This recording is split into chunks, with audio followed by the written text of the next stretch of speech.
All right, what is good, ladies and gentlemen, is the Master Reviewer back again with another review, and today we are doing a review for the movie Robots.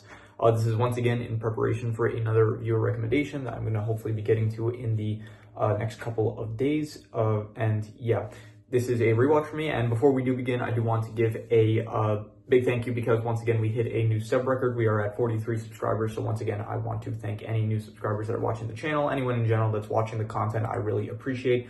Not even if you're not subscribed, but I still appreciate all the subscribers, anyone that's watching the content, anyone that's interacting in any way, I appreciate greatly. So once again, big thank you to 43 subscribers.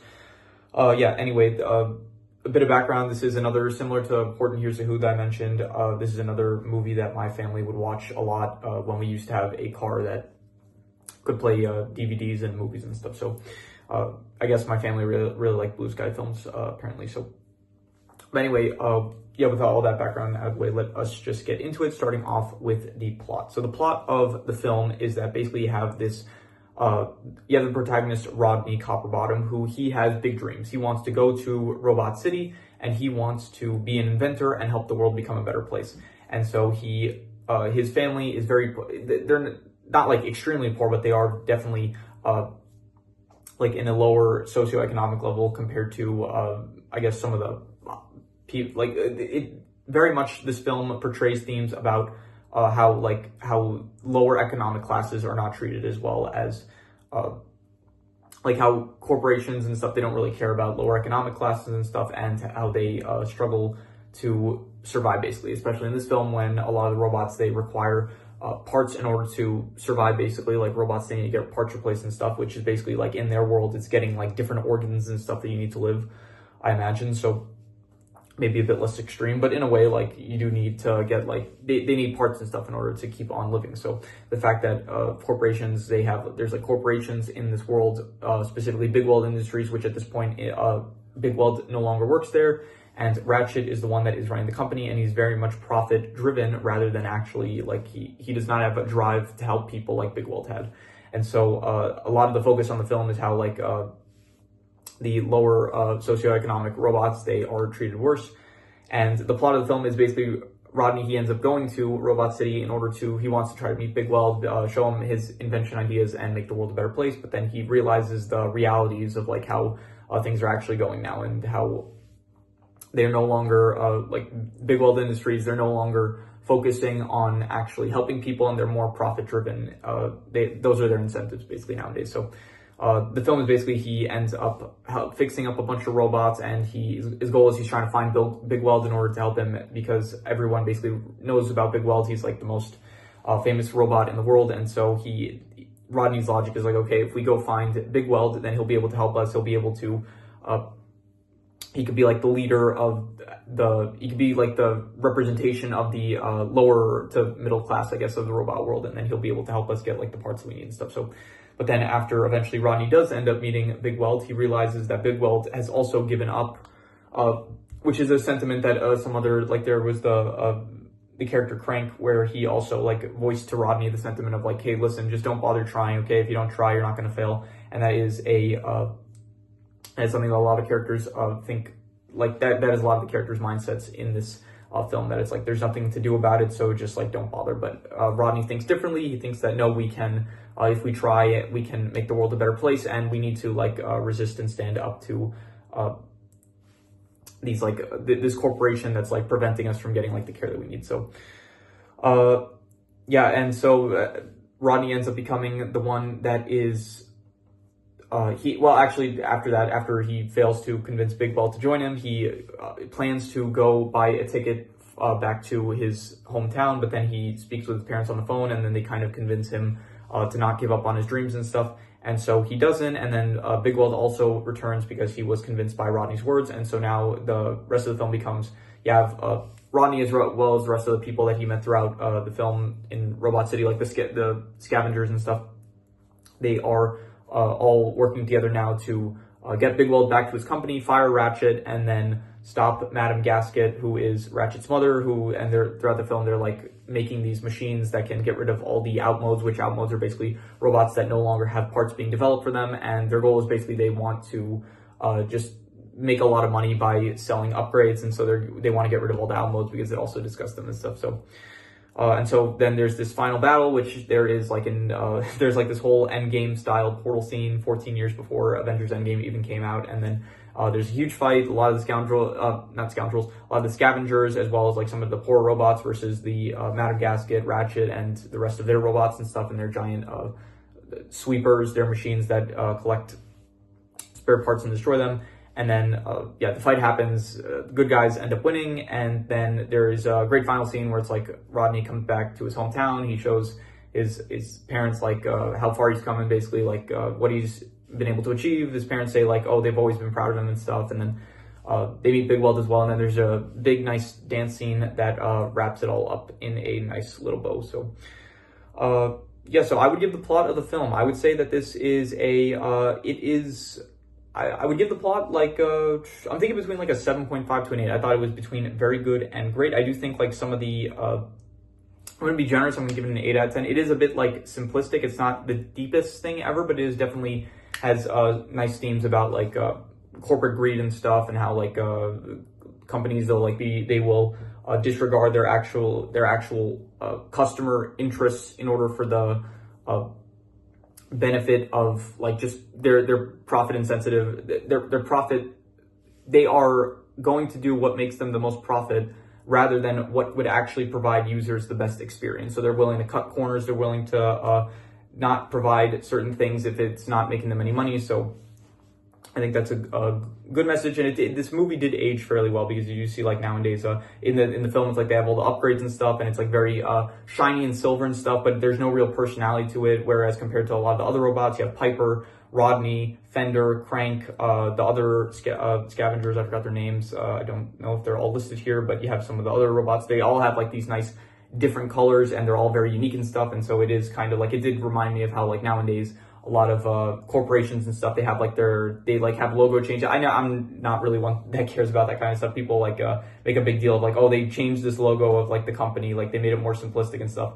And in my opinion, I don't really care. Like they could change the logo if they want to make it more simplistic. Like I don't think it looks as good probably as the original usually, but it's not something I'm gonna like get upset about. But it is nice that it is nice how they're like showing how corporations and stuff, they're like kind of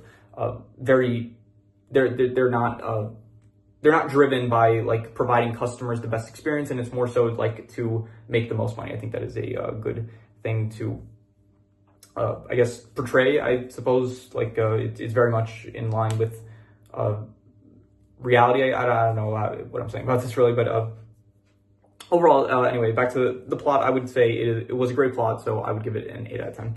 In terms of the characters, I thought that Rodney was a pretty good lead. You know, this guy that has like I think we've seen this before. Like this has been done in like Surf's Up, which I think probably came out before this or maybe after. I'm not actually sure. I'm gonna check real quick. Just give me a second here. Right, so Surf's Up came out in 2007. This came out in 2005. So this they actually did this 2 years before Surf's Up would do it. But it is a similar plot, whereas in the main character who looks up to this guy, but then eventually he finds out that this the person he looked up to, his role model, ended up giving up. And then he is the one that like the protagonist has to convince the role model that like what they like remind them about what they originally stood for and stuff like that. So Rodney is that type of character. He's very much like committed to helping people. He wants to make the world a better place, and he stands up in the face of injustice. Other than him, you have Fender, played by Robin Williams, my favorite character in the film. Very, very comedic, very hilarious. All the like there's like no bad jokes with him in my opinion. I thought that they were all great.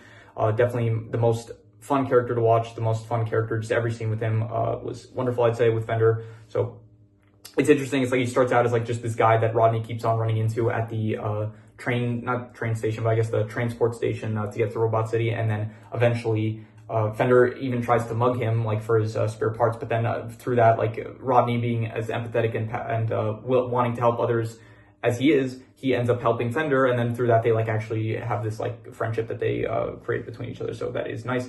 Other than Fender, you also have the rest of the scavengers. You have Crank, Piper, the two others. I don't remember the two other ones. Like there's the green one and the blue one. Diesel is the blue one. I don't remember the green robot's name. So I'm just gonna check real quick once again. Just give me a second here. Right, so I think his name is Lug. So yeah, all of them they're good. They all have like they're not in the movie too much, like Crank, Lug, and Diesel. They're here and there for like the fight scenes and stuff, and just to like be kind of background characters. But you know they work. I'd say. I didn't really care for Cappy. Apparently, she's voiced by Halle Berry. I didn't realize that. But Cappy, I didn't really care for. She was kind of just like the love interest, I guess, for Rodney, but it didn't feel like she really did much in the film. It's not that she didn't do much. She was like pretty prominent throughout the film. Like she saved Rodney at one point. She did help Rodney get to Bigweld and stuff, but she just didn't really have too much of a personality. Maybe it felt like so. There's Aunt Fanny, which I thought that she was, fine for the scenes that she was in. Some of the jokes with her were kind of, some of it was like toilet humor, which I didn't really care for, but most of her character was fine, I'd say. I would say that Ratchet, and I liked Ratchet, like in terms of like his psychoticness, like when he leads into the psychotic nature of himself. I thought that was fun, but I did think that Ratchet and Madame Gasket, well, they are kind of like one-note villains where it's just like, oh, they're driven by profits and they hate like poor people and stuff. So it's like, it's not that deep. So I do kind of wish that it was I don't think it has to be too deep, but I just kind of, it brings it down a bit for me because they are still like one note, it feels like. So there is Bigweld as well, voiced by Mel Brooks. I'm a big Mel Brooks fan. I love Spaceballs. I just not too long ago I reviewed the Hotel Transylvania's movie. He voiced Vlad in those, so I think that Mel Brooks is a great voice actor and just a great I guess film creator. He's a good writer probably as well. So Mel Brooks was good in this as Bigweld. Probably not his like best role, I'd say, but it was still a good performance for him as Bigweld. I would say I liked it. Other than that, you have Rodney's parents, Herb and Lydia Copperbottom, and I actually thought that Herb was like really good in the film. Like I think a lot of the actual scenes between Rodney and his parents were like very good, more so than I remember them being. They like actually felt very emotional, very impactful. Like I didn't start tearing up. I felt like I was on the verge of like a bit, like especially towards the end where it's like they tell Rodney how proud they always were of him and stuff like that. Great scenes with them, and so overall great characters as well. Let's see, anyone else that is worth mentioning? Their Wonderbot, he's like kind of just the sidekick of Rodney throughout the film that, it's kind of just always with Rodney, kind of helping out here and there, maybe sometimes causing problems, but he's always just like around. So he's fine, I guess. And other than that, I don't think that there is anyone left to mention really. So yeah, overall the characters, I would say that the characters are, I'd go like a 8 out of 10. I would say that they were great. I did really like most of the characters. I thought that they were pretty much all great, especially Fender. I want to give Robin Williams, just a great voice actor, and they really just like the character of Fender is just like Robin Williams in general. I thought was a rest in peace rest in peace. He sadly died. But I think that he is a great voice actor, great actor as well, and a great comedian. So. Besides moving on, the setting is really nice in this film. It is like all this robot world, and it's all like they establish like some actual stuff where it's like, okay, robots, they need to have their parts replaced. To have a child, it's like you need to like order them, and then you have to build them yourself and stuff. There are some like adult jokes in there that I noticed more so on rewatch as an adult, less so, and that I didn't notice as much as a kid.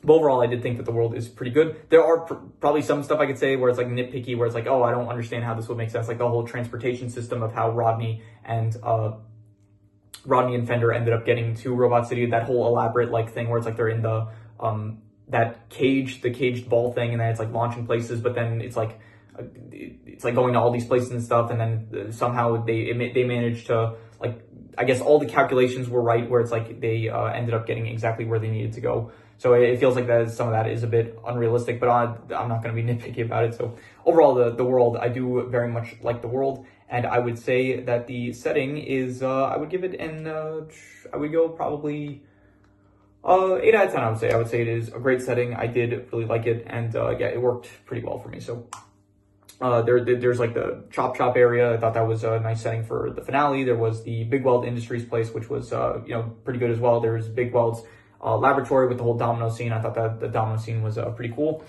And as well as like Rodney's town that he is from. I forgot what it's called. Like I don't remember, and now it's gonna piss me off if I don't find out. So I'm gonna once again pause for the third time. I apologize, but I want to see what it is called. So so he is from Rivet Town. So overall settings, I'm gonna give it an 8 out of 10. In terms of art style, this came out in 2005, and honestly, I think it aged pretty well. Like it doesn't look.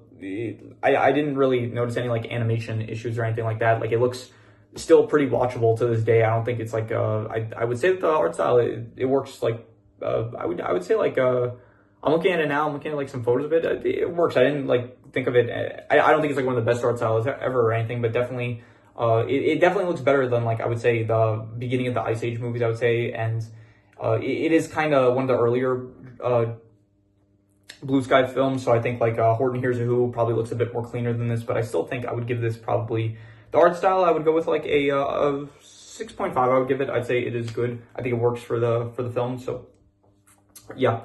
In terms of the comedy, I'm gonna give the comedy like between an 8 to an 8.5. I thought it was between great and amazing. I think most of it is carried a lot by Fender. I think Fender is definitely the one that is carrying most of the comedy, but even so, his character is meant to be the comedic relief, and I think he does a absolutely fantastic job of doing so. So I'm gonna be a bit harsh with this. I'm just gonna call it an 8 out of 10, but I did think that the comedy was great. Like a lot of good jokes, like the Britney Spears joke. What else? There was just any scene that Fender is like speaking to Rodney, where he's like Robin Williams is like doing voices. When they first meet, he says like he's like taking pictures of him and stuff. Like all the scenes with Fender, I thought were very good.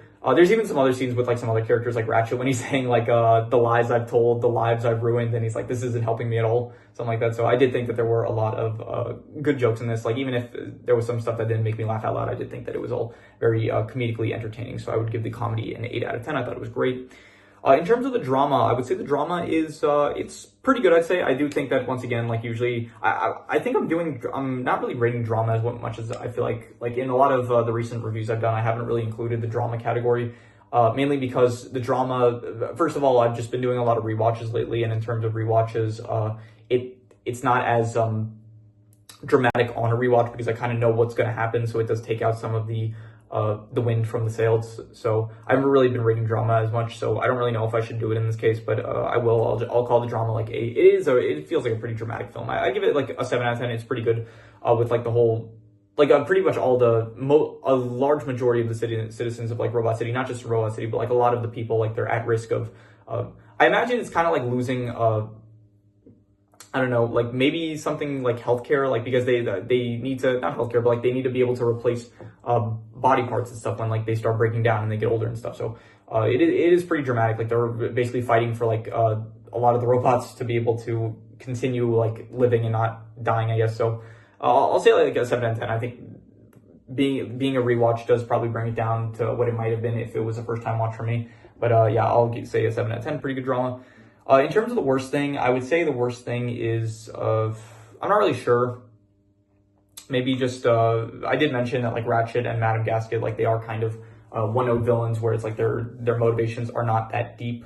So I'm gonna say that is the worst thing in my opinion. But even so, I think that they're decent villains, so I'm gonna say a 5.5. So they got their moments here and there. So in terms of the best thing, I'm going to say Fender's character. I'm going to say Fender's character, as well as, I guess, Robin Williams' performance, and that is my favorite thing about the film, and I would say that it is, honestly, between an 8.5 to a 9. I think Fender as a character, he's definitely an S-tier character, I think, and I would say that he is between amazing and incredible, and I'm going to be harsh with this. I'm just going to say amazing. I'm going to give it an 8.5, but that is still a very good score. So let's see here, any extra notes that I had. I did mention the whole like color scheme thing. I do like how a lot of the robots are different colors, signifying like the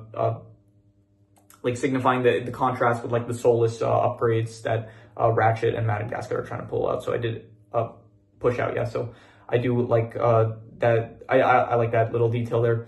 What else? They made a Singing in the Rain reference, which I do appreciate. Singing in the Rain is one of my favorite movies. I'm pretty sure I used to say it's like my favorite movie of all time. I still think it probably still is, like at the very least, like I don't know, I still think it is like one of my favorite movies of all time. Definitely, like it's definitely a top 3 film in my opinion. But I don't know, I've been like rewatching some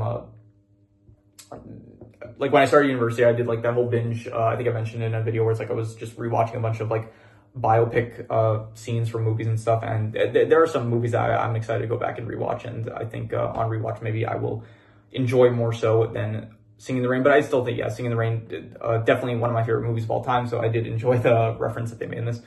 And yeah, that is everything else I already mentioned up to this point. So I'm going to do the calculations. So King Crimson. All right, so it ends up coming out to about a 7.5, which would be very good. But you know what? I think I'd give it higher than that. I think, honestly, I would give it like maybe between a 7.5 to an 8. And I think I would, should I be generous with it? I think I would, I don't know. I don't think I'm going to be that generous. I think I'm just going to call it between a 7.5 to an 8. I think it is between Very good and great. I think it's like maybe a great film, but there are some things that are holding it back a bit, like what I mentioned about like the one-note nature of the villains and stuff, as well as like maybe some of the art style isn't as like it's still good, but it's not as good as like some of the other films that I watched in like recent memory, specifically the Blue Sky films. Like I'm thinking like Horton Hears a Who, even stuff like not even Blue Sky related.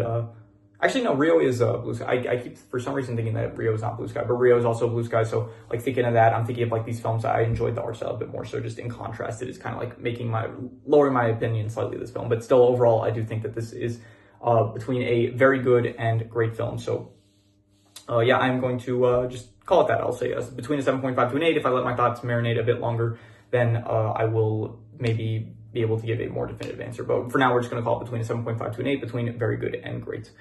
So yeah, that is pretty much all there is to it. So if you have any recommendations, any shows, movies, video game stories, anime, web series, anything that you want me to review, leave it in the comments and I will maybe possibly check it out. But with that said, that is pretty much all there is to it. So let's leave it at that.